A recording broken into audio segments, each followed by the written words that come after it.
Queridos amigos, me da mucho gusto saludarlos. Gracias por estar con nosotros, gracias por escuchar Epicentro, gracias por descargar Epicentro, gracias por ser parte de esta comunidad que se reúne semana a semana en este podcast. Los invito, por supuesto, a suscribirse a nuestra comunidad, a suscribirse al podcast a través de iTunes, a través de Audioboom, a través de las distintas plataformas en donde este podcast se escucha. Euforia, evidentemente, la plataforma de Univisión, extraordinaria plataforma de Univisión, en donde, por cierto, se están publicando podcasts cada vez más extraordinarios de narrativa, en fin, de verdad notable lo que está haciendo la empresa para la que tengo el gusto de trabajar con este formato, este medio que son los podcasts. Pero también los invito, si es que en esta ocasión están viéndonos a través de YouTube, los invito a suscribirse también a este canal en donde estamos nutriendo de contenido con la mayor frecuencia posible semana a semana. Así que gracias por escucharnos y gracias por ser parte de esta comunidad. Sobra explicar, sobra decir que para mí este podcast de hoy es particularmente difícil. Toda la semana pasada, el fin de semana y las pocas horas que han transcurrido de esta semana, las he vivido con una profunda desesperación. Una desesperación, una tristeza, un desasosiego y también un sentido de frustración profesional, diría yo, que hace una mezcla muy complicada de digerir. El sismo del 85 lo viví siendo un niño, tenía yo 10 años de edad, estaba yo en tercero o cuarto de primaria quizá, y me acuerdo perfectamente bien que estaba yo terminando de vestirme para ir a la escuela cuando empezó a temblar a las 7:19 de la mañana en la Ciudad de México, el 19 de septiembre de 1985, y me acuerdo muy bien del movimiento, del crujir de las paredes, la manera como las puertas se movían, pegaban una contra la otra, los matracazos de las puertas, la manera como la ropa y los juegos de mesa y demás, los libros caían de las paredes en una escena de verdad apocalíptica. Mi madre me llevó a la escuela, como nos ocurrió a muchos de nosotros, pero duré poco tiempo en la escuela y no volví en varios días, no recuerdo exactamente cuántos, pero en varios días no volvimos a la escuela y esa tarde para pues distraernos emprendimos la marcha hacia Valle de Bravo, acompañados de mi mejor amigo, Roberto Sanders, a quien le mando un abrazo muy afectuoso. Y me acuerdo que ahí vivimos el 20 de septiembre la gran réplica. Me acuerdo, insisto, como si fuera hace unos minutos, el estar bajando, corriendo unas pequeñas escaleras que había a su vez, pequeña casa donde nos estábamos hospedando. Y me acuerdo la manera como golpeaban los cables de la luz uno contra el otro, de nuevo en una escena que parece de una película apocalíptica, pero que tristemente estaba en efecto sucediendo. Después, mi padre en esos días estaba fuera de México, había ido a Washington para dar una conferencia y volvió el día 20 por la noche en el primer avión que logró encontrar y quizá el día 21 o 22 por ahí me subió a su auto y fuimos a Tlatelolco. Y me acuerdo de las imágenes del edificio Nuevo León, como un árbol enorme, arrancado, desgajado, mostrando sus raíces, recostado, ese enorme edificio en donde murieron, se calculan, pues cientos de personas. Hace unos días trataba yo de encontrar la cifra exacta y pues como todas las cifras en función de esa tragedia mexicana, las cifras varían, ¿no? Entre 300 a 500 personas. El caso es que cuando fuimos, y cuando mi padre bajó del automóvil para poder observar a los rescatistas, a los brigadistas de aquel tiempo con sus palas y picos y cubetas y gritando con urgencia, había todavía cientos de personas atrapadas en los escombros. Y recuerdo haber vuelto a casa y mi padre estuvo en silencio todo el camino de vuelta a casa y cuando llegamos finalmente a estacionarnos, eh, me acuerdo que me dijo que su intención había sido llevarme para allá, para que pudiera yo ver a la gente ayudándose. Y en ese momento rompió en llanto y es la primera vez, de pocas, la primera vez que vi a mi padre llorar. Recuerdo todo esto porque me ha venido a la mente una y otra vez cómo tuve, como todos los de mi generación que vivieron aquello, tuve la desgracia de vivirlo, pero también tuve el orgullo y el privilegio de vivir la tragedia. Porque de un momento a otro, nosotros que éramos niños de 10 años de edad, 10, 11, 9 años de edad, de golpe nos convertimos en una suerte de pequeños adultos, porque cuando uno enfrenta la fragilidad de la vida, de inmediato crece, de inmediato el carácter se expande, se vuelve más complejo, se vuelve más adulto. Y yo en estos días he recordado con profundo orgullo lo que viví y lo que vivimos, porque de golpe pasé de tener 10 años a ser, insisto, un pequeño adulto enfrentado con la fragilidad de la vida, pero también con la solidaridad del pueblo mexicano y con la fuerza que puede nacer de la crisis en su versión más primitiva, más profunda, más esencial en muchos sentidos.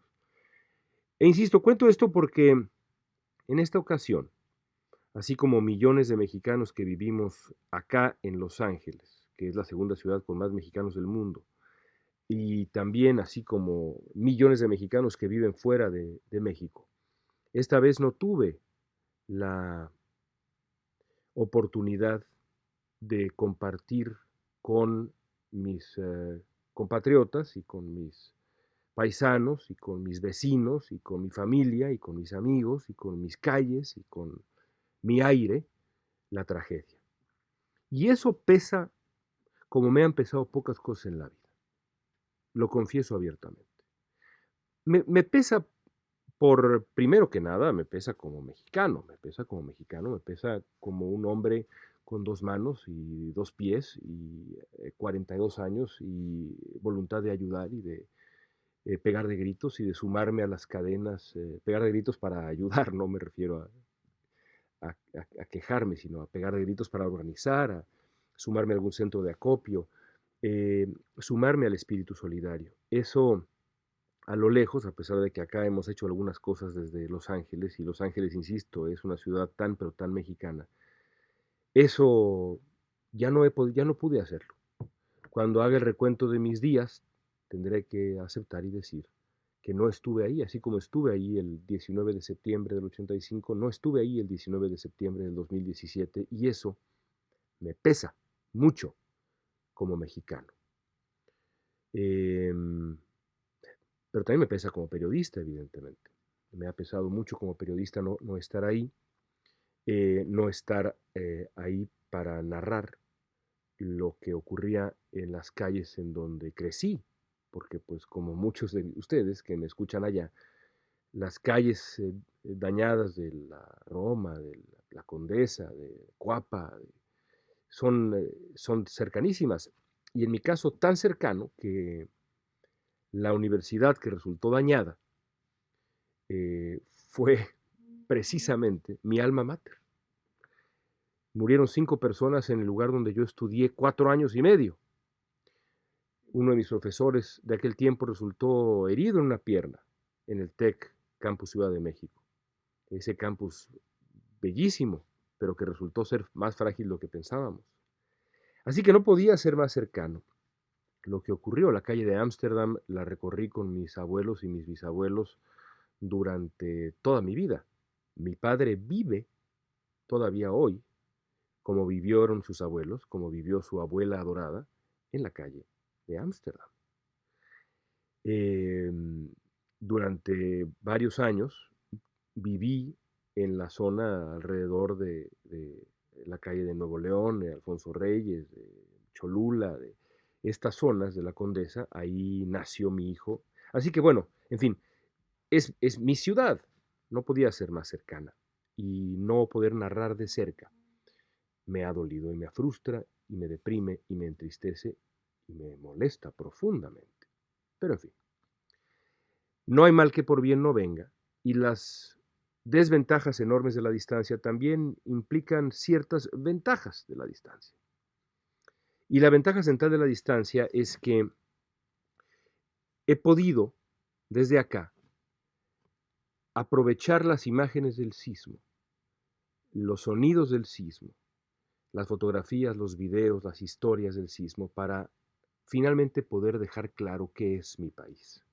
Porque resulta ser, y quienes escuchen este podcast viviendo fuera de México lo saben muy bien, resulta que los que vivimos fuera de México tenemos la labor cotidiana de explicar nuestro país. Corregimos equívocos, mentiras, exageraciones, tonterías, calumnias. Tengo un buen grupo de amigos en Estados Unidos, algunos de ellos colegas, que me han dicho cosas que son barbaridades en los últimos años. Un día, este no fue un colega, pero un día un amigo me preguntó si en México se hablaba español. Otro amigo querido me dijo que si para circular en la Ciudad de México se necesitaba necesariamente, válgase la redundancia, se necesitaba de manera obligatoria un automóvil blindado, o si se podían rentar chalecos antibalas. No estoy exagerando, esto es lo que me dijeron. O si pasear por la Ciudad de México de noche, después de las 10, era casi un suicidio. En muchos sentidos, todo esto se debe a que durante pues ya una década hemos tenido que lidiar con las imágenes, los sonidos y demás de la guerra contra el narcotráfico, la violencia que hemos vivido todos de cerca cuando vivíamos allá y luego de lejos, pero también a su vez de cerca, aunque esté uno lejos. La violencia, el bestiario mexicano de los pozoleros, los zetas, los porquis, los chapos, las Barbies, es decir, ese bestiario mexicano y los escándalos de corrupción y de conflicto de interés y a los asesinatos y las violaciones y los abusos, todo eso ha dado como resultado esta imagen de México. También, por otro lado, es producto del nativismo estadounidense, del ataque sin tregua de Donald Trump y barbajanes que lo acompañan, y que han dado a luz esta nueva versión violenta del nativismo estadounidense que ha tenido a México en el centro del blanco, de la diana. Pero todo eso, ahora queda en segundo término. Esas imágenes han sido sustituidas por las imágenes de solidaridad inquebrantable, conmovedora, indeleble de los días posteriores al sismo que ya ha cambiado la historia de México de mil maneras. Por supuesto, la elección del 2018 no va a ser la misma. Y lo menciono nada más porque es importante hacerlo. Hay carreras políticas que se acabaron en estos días. Y hay carreras políticas que están en entredicho estos días. Y algo me dice que puede haber carreras políticas que comiencen en estos días. Porque si algo queda claro es que el terreno es más fértil que nunca para el surgimiento de un liderazgo fresco, joven, distinto. No hay un solo político que haya estado a la altura de las circunstancias, que haya podido narrar, que haya podido explicar, que haya podido conmoverse, que haya podido estar a la altura de esto que hemos vivido. Al mismo tiempo, y creo que es justo, decir que el papel, por lo menos hasta antes del terrible fiasco de la pequeña Frida Sofía, que no existió en el colegio Rebsamen, la labor del presidente de México ha sido encomiable. Y creo yo que mucho tendría que aprenderle Donald Trump a Enrique Peña Nieto en los días posteriores al sismo de Oaxaca y Chiapas, y por supuesto también en este. Pero aún así, el gobierno federal, pues, sobre todo los políticos, porque al decir gobierno federal estoy hablando de mucha gente, y hay muchas otras instancias que sí estuvieron y que forman parte del Estado mexicano y que vaya que han estado a la altura. Pero aún así, dándole por un lado el beneficio de la duda a algunos, por otro lado reconociendo lo que hay que reconocerle a otros. Hay un espacio de liderazgo que está claro que es tierra fértil, no podría ser tierra más fértil. Pero más allá de la política, lo cierto es que México ha mostrado ahora su rostro más justo, más solidario y al final su rostro más bello, porque si todo esto no es el resumen de la belleza, yo no sé qué es la belleza, ¿no?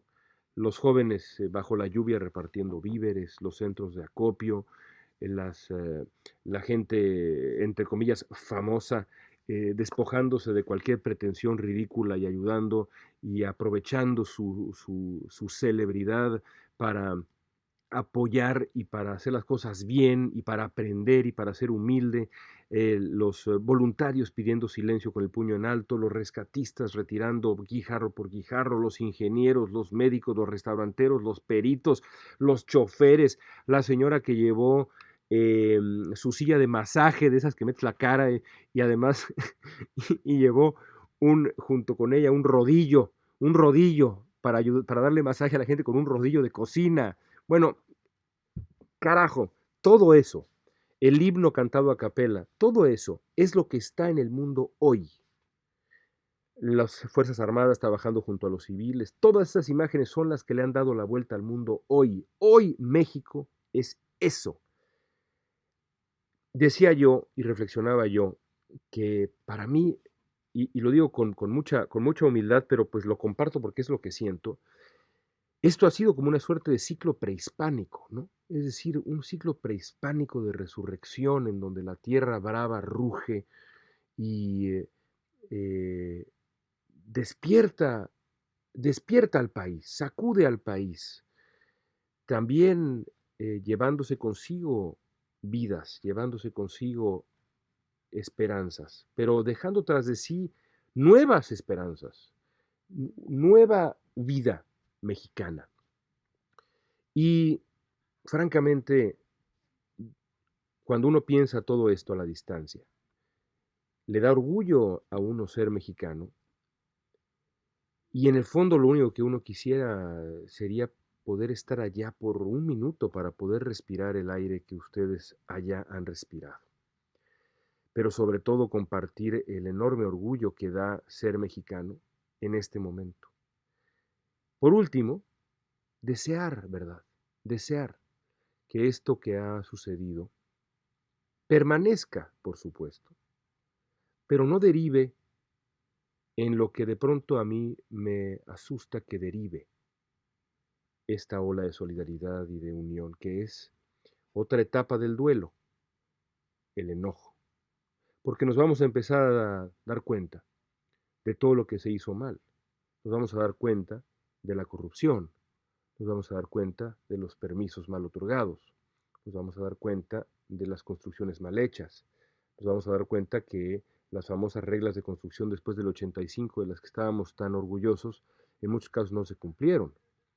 Nos vamos a dar cuenta, como ocurre siempre en estas cosas, que debajo de las ruinas hay, sí, esperanza, vida, el espíritu del México más bello, pero también la caja de Pandora de nuestros demonios.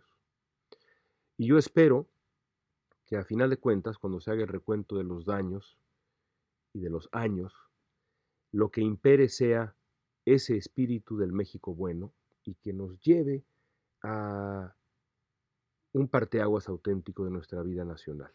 Porque no se nos puede olvidar tampoco que hace apenas una semana, en este mismo podcast, llorábamos la muerte de una joven poblana, justamente en ese lugar que luego la tierra, yo insisto en lo del ritual prehispánico, en México no hay casualidades, bien decía Octavio Paz, todos los siglos son este presente en México. En ese mismo sitio donde pasó la muerte de Mara, ese mismo sitio la tierra se cimbró en Puebla y derrumbó cúpulas y mató gente que estaba dentro de la iglesia en una liturgia o en un bautizo. Y eso no es casualidad. Vendrá un momento de la verdad en México, un momento en donde tendrán que enfrentarse y definirse las dos fuerzas de nuestro país, la fuerza virtuosa del México bueno, ejemplar, unido, solidario, bello, y ese otro México que es el México diabólico. Y yo sueño con que nuestros hijos puedan crecer y caminar y referirse y pensar y besar al México más bello. Hasta la próxima semana, amigos. Suscríbanse, por favor, a Epicentro.